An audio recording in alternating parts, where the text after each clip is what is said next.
श्री स्वामी समर्थांच्या प्रकट दिनानिमित्त बेलापुरात श्री स्वामी समर्थ सेवा केंद्राच्या वतीने विविध कार्यक्रम घेण्यात आले। या कार्यक्रमात महिला भगिनींनी मोठ्या उत्साहाने सहभाग नोंदवला होता। श्री स्वामी समर्थांच्या प्रकट दिनानिमित्त बेलापुरात भव्य अशी शोभायात्रा काढण्यात आली।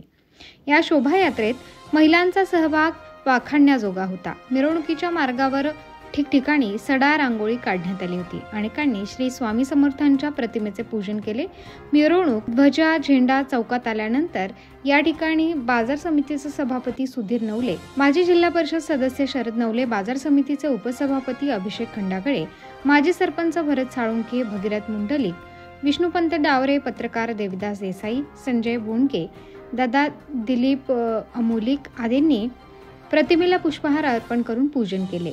नंतर महाप्रसाद होऊन कार्यक्रमाची सांगता करण्यात आली। या काळात स्वामी समर्थ केंद्राचे सर्व सेवेकरी, त्याचबरोबर बेलापूर पोलीस स्टेशनचे सहाय्यक पोलीस उपनिरीक्षक सुधीर हापसे, हवालदार बाळासाहेब कोळपे, नंदू लोखंडे, भारत तमनर, संपत बडे आदींनी चोख बंदोबस्त ठेवला।